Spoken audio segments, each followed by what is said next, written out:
Hello, welcome to Imagine That with Robin Richie. I'm Robin Richie, your host, and it gives me great pleasure to be here with the writer and director of a marvelous new play called The Charioteer of Rome. And in addition, we have one of the cast members as well, so we want you to stay tuned to learn all about this marvelous play, which, by the way, just judging from the title, yes, you guessed it, it's a Shakespearean play. And it was written by a dear colleague and friend of mine. Well, I'm going to introduce you to her. Her name is Monique Burgess. Monique, it's a pleasure. You too. It's a pleasure to have you here, and as well as Jonathan James, who played Donatos in the play. It's wonderful to have you here. Why don't we talk a little bit about the Charioteer of Rome and what your inspiration, Monique, was for this? So Shakespeare died in 1616, and in 2016 a lot of companies and theater productions, they wanted to pay tribute to him that year by putting on his plays. And so instead of putting on one of his plays, I decided to write a modern Shakespearean play in honor of that, in celebration of that. Right. And you know, that's one of the things that I have to honestly say, and I'm going to address the viewers and talk about you like you're not here for a moment. Your brilliance, her brilliance in actually doing this, it wasn't an easy task. I know that you have a particular affinity for Shakespearean plays, and that started a long time ago. Why don't we talk about that, and then you bring us into the present? Well, I fell in love with Shakespeare in high school, back in the 90s, and I started reading his plays in the library whenever I had free time at school. I went to John Jay High School here in Brooklyn, New York, and at the time it was an inner city school. Most of the students were Black and Hispanic, and the first teacher that actually required us to read Shakespeare was a teacher I had named Mr. Freeman. If I remember correctly, I think I had him during junior year or senior year in high school. He was one of the smartest teachers I ever had, and he taught us Hamlet and Othello when we took his class. So that's when I fell in love with Shakespeare. I'm going to ask you, Jonathan. I understand, and I know you have a background in the arts, which actually started, it began in music, if I'm not mistaken, and was that percussion, playing drums? Yes, indeed.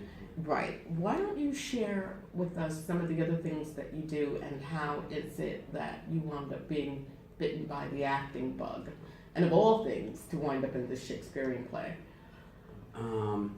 Well, I've always been involved in performing ever since a child. I was a part of a marching music program, like a drum and bugle corps. Beautiful. Which is a competitive marching band.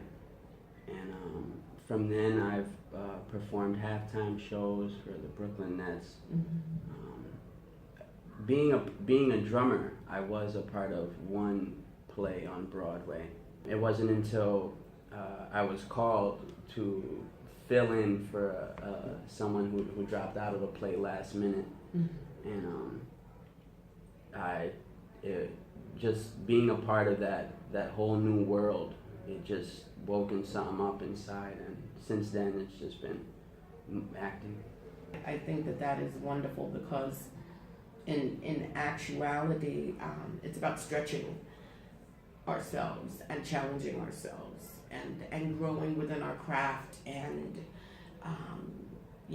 playing for the Brooklyn Nets in a stadium surrounded by thousands of people. A stage is a stage is a stage. Exactly, yeah, and I try to apply that mindset when I switched from performing as just a drummer into actually speaking and using my voice and words, which is, as a drummer, you rarely get a chance to do. You're normally in the back just playing. So doing that was very exciting. And you did a wonderful job Thank in you. your role. The God of Death. Why don't we talk a little bit, before I come back to you, Monique, why don't we talk a little bit about that character, the God of Death? I mean, don't you just, ladies and gentlemen, want to hear that doom, doom, doom, when I said that. But tell us a little bit about Thanatos. Thanatos is a character who is strong-willed, but he's seriously not in favor of what he does. He does his job, but he would really love to be enjoying himself in other ways. And his job, for those who don't know, is collecting souls on their transition from life to the afterlife. And like anyone's job, sometimes you just have to. It's not the job you've always wanted, but it's what you have to do, and it takes care of it. It keeps the world turning, and if not, things may fall apart. Monique, if I'm not mistaken, Thanatos, there's something about that character that you, even though you wrote it, I mean, obviously, but there's something about that character that struck home with you in particular. Care to share that with us? Well, in the play, he mentions to Athena, and Athena, Minerva, the goddess of war, the goddess of wisdom. He mentions that he hates his job. So, I mentioned in the rehearsal that we all had together that even though I wrote a Shakespearean play, there are bits and pieces of me in there. And so, to pay off my student loans, I work for the city government.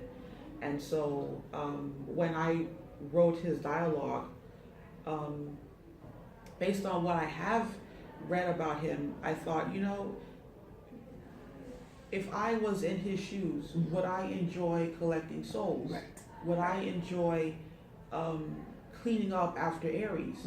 Because that's how he feels. He feels as though he's cleaning up after Ares. And Ares, for our listeners and viewers, Ares is the god of war. That there's always that part of us that seeks to create. And there's always that part of us that, at least perhaps I should speak for myself, I try to interact or weave into whatever it is that I'm doing some element of creativity, because that's just a part of my genealogical makeup. I mean, that it is what it is.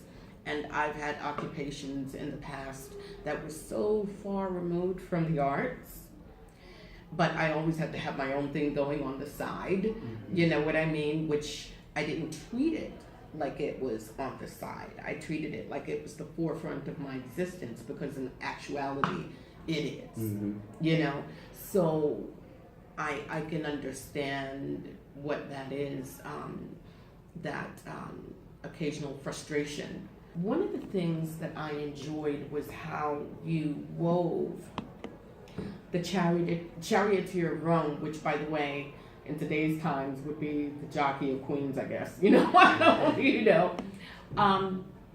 how you kind of modernized it.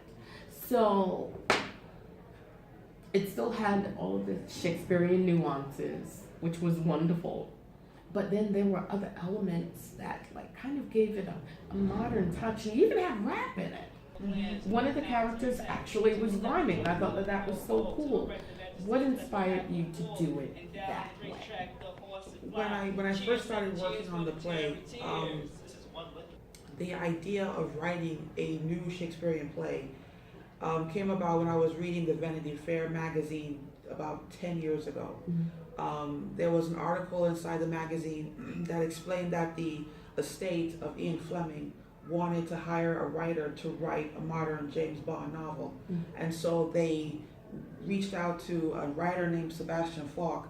And at first he turned it down, and he said, can you write a new James Bond novel? Because Ian Fleming wrote 12. Right. So at first he said no, but then he said, he changed his mind. He said, you know, it's not like writing a new Shakespearean play. So then when I read the article, I thought, can you write a new Shakespearean play? Mm-hmm. And at first I said no, because it just seemed like a bad idea. Mm-hmm. So when I started writing the play, my initial question was, if Shakespeare was alive today, Mm-hmm. what would he write about? And so the initial idea was cheating.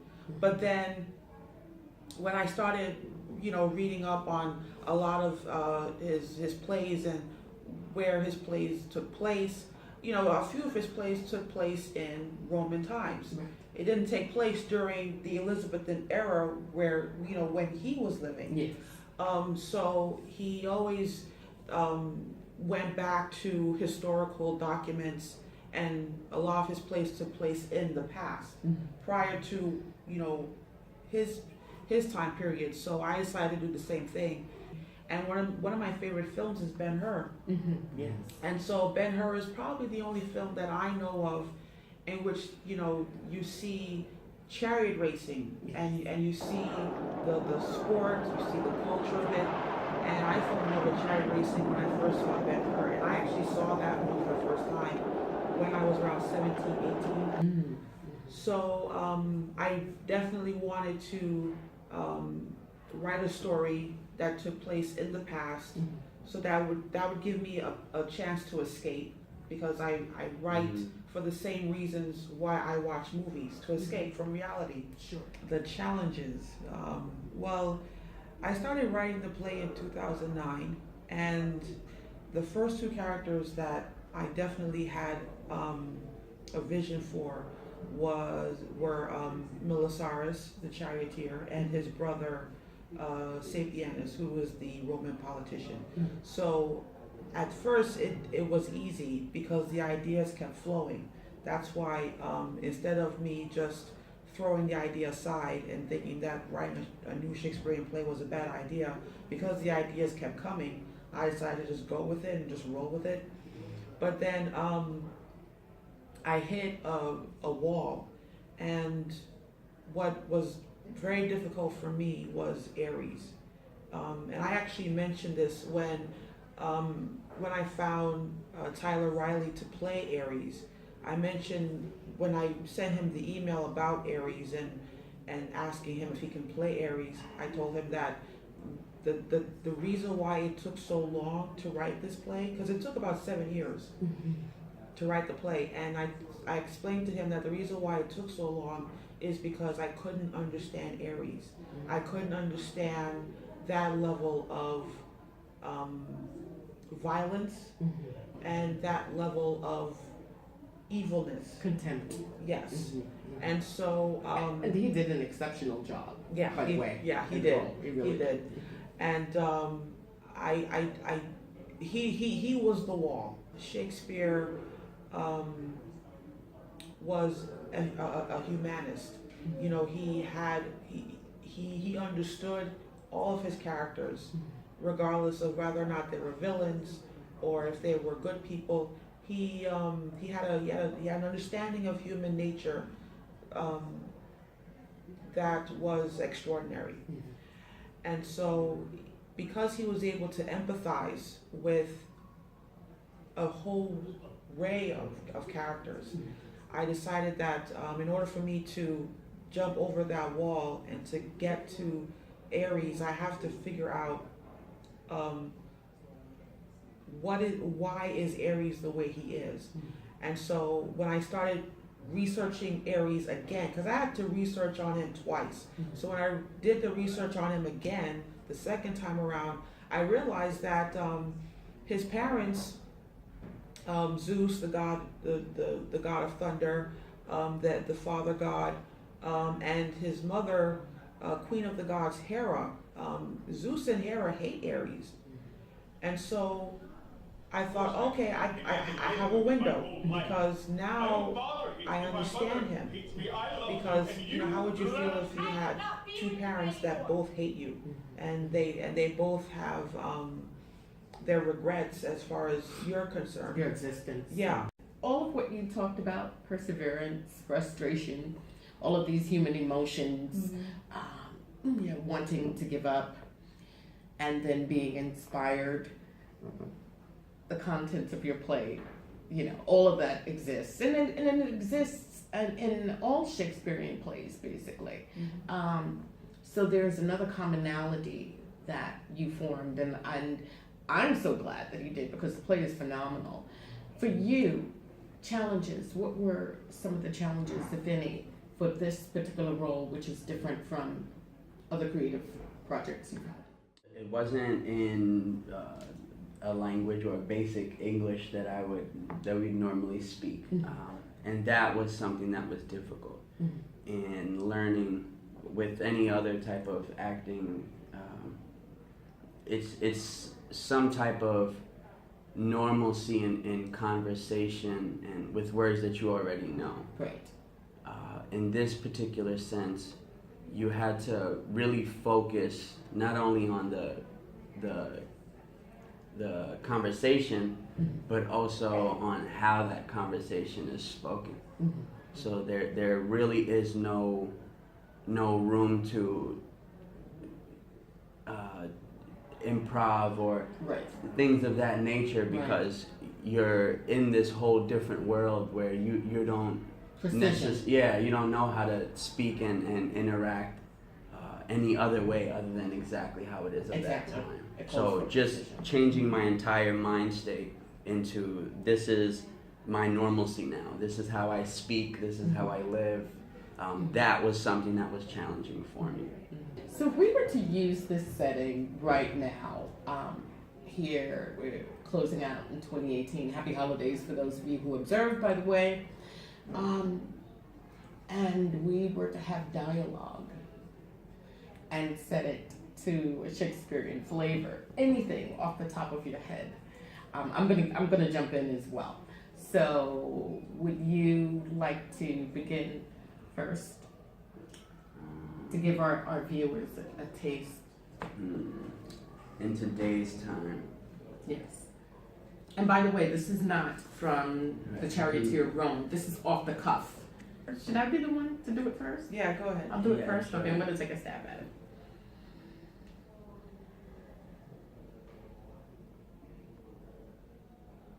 I stand fascinated at the ebb and tide of your words, your thoughts translated to paper onto the canvas of my mind, breathtakingly, endlessly, flawlessly.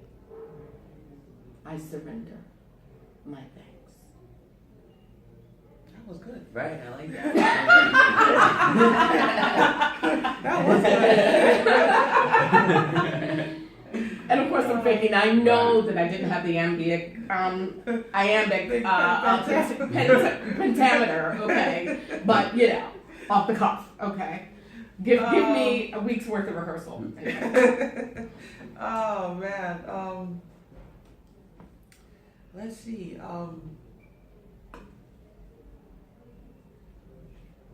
And either one of you, if you have it. The company of artistic minds is better than a glass of wine on a Sunday evening. I don't know about that. I don't mean what you said. I'm talking about the glass of wine. No, I'm just kidding. Surely I jest. Okay, that's wonderful. What about you? Good, nice closing out. Good morrow to you all, and may the new years bring good fortune. Thank you. I'll take that. That is so Shakespeare. Good morrow. Yep, that's so Shakespeare. I'll take that. Yeah. What would you like to see moving forward? What is it that you need? We need to see this. I would love to see this. A complete ensemble, continual funding, touring. Is funding an issue? Well, the problem is, this is my first time directing, and also the first play that I wrote. So I knew that I wasn't going to get the funding that I needed to direct and produce my own play. Because you felt like you had to prove yourself, so to speak. Because the problem is it's so hard for seasoned directors to get funding nowadays that I thought that me getting funding was probably a far-fetched idea, and also to mentally prepare myself, I had to actually watch an interview that George Lucas did some time ago, and he said that when he first made his first film, his first short film, he had to finance it himself. Sure. So I figured, you know what, if he had to do that, then I had to finance this play by myself. And some of us are not meant to be doctors and lawyers, and so it's important that we live in a society that feels as though that what we do has value. It's relevant. And we deserve to be compensated for it. Absolutely. And one of the things as we come upon the close of this interview, and I'm just having such a delightful time with the two of you, and I feel humbled and honored to have the ability to actually interview you both for Imagine That. I would say to you and anyone else that of which is looking to pursue their dreams, and funding has just shot a hole, or lack thereof, has shot a hole in the silver lining of a lot of ideals and ideas and creative thoughts and projects, countless. And one of the things that I would say, and I would like to leave our viewers with, is the notion to persevere and not to give up. And sometimes you are the only champion that you have. Sometimes you are the only one who is your support system, okay? There's a song, sometimes we need to encourage ourselves, and sometimes you have to do that as well, particularly when you know it's something that you're very passionate about, you believe in it. And for this particular show, I can't speak for anyone else, but it has to be positive, it has to be edifying to other people, and that's one of the other reasons why I wanted to have you on, because I do feel that you are an inspiration to playwrights, to women of color, and to people in general who want to do what it is that you're doing. So I just want to say continued success to you. Thank you. You're always welcome to the Imagine That set, and the same thing with you, sir. Continued success. Once again, ladies and gentlemen, I'm Robin Richie, and you've been tuned in to Imagine That with Robin Richie, and we're going to bid my wonderful guests, the very beautiful and talented Monique Burgess, as well as Mr. Jonathan James, who both, Monique is, once again, the author, director, and playwright of The Charioteer of Rome. So, how can we contact you? Email address is nightglowonline@gmail.com. Okay, terrific. Or, and what about you, Jonathan? Is there a way that we can contact you to learn more about you and what you do? Yes, social media, International EA is my handle. International EA? International EA is my handle. All of the entertainment and arts that I cover. Oh, is through fantastic. that. Fantastic. And if you want to learn more about these two dynamic individuals, you can always log online to www.imaginethatwithrobinrichie.com to learn about what they're doing, as well as other artists that of which I profile. So until next time, we thank you so very much. We wish you a happy, blessed, and prosperous, productive new year as we're coming upon the approach of the close of this year, and continued success to both of you. Thank you so very much. Thank you, Jonathan. Thank you. Bye, viewers.